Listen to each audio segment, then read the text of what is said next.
Pasabog ang isinagawang Hydrofest sa University Grandstand.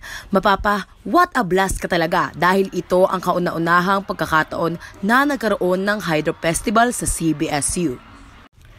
Inumpisahan ni Soloist Syra ang nasabing aktibidad sa pagkanta ng Sparks Fly at Time In. Nagpakitang gilas din sina Kylie, Josh at iba pang mga soloists.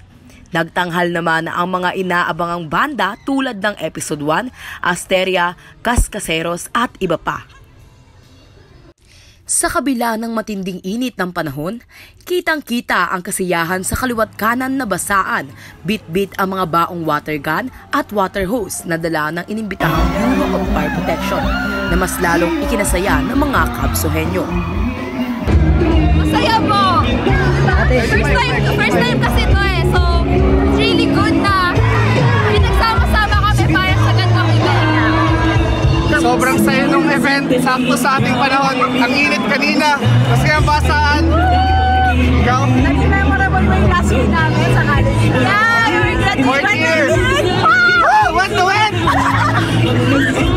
Sobrang ganda ng experience ng first ever Hydro Festival sa Malayang Diwa. And sobrang ganda niya and ang gwapo ng mga bumbero.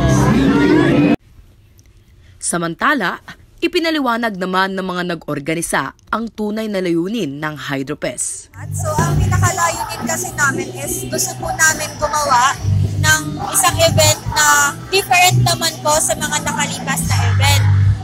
Ayon naman kay Senator Dialogo, naging daan ang paggunita ng founding anniversary ng CBSU para buhayin ang malaya at makabayang diwa ng mga kabsuhenyo. Ayun, so nakita natin na yung founding anniversary ni CBSU, naging daan siya sa pagbubuhay ng malaya at makabayang diwa ng mga kabsuhenyos. In this way, nagkaroon tayo ng iba't ibang programa na nagse-center sa Women's Month. Sa kabila ng nalalapit sa main service, hindi pinalapas sa mga kabsuhenyo ang pagkakataon na ito para makisaya at tanghin ang tunay na layunin ng Malayang Diwa Festival. Ako si Jane Prado, mula rito sa Hydrofest, para sa Sentro, Pilipinas.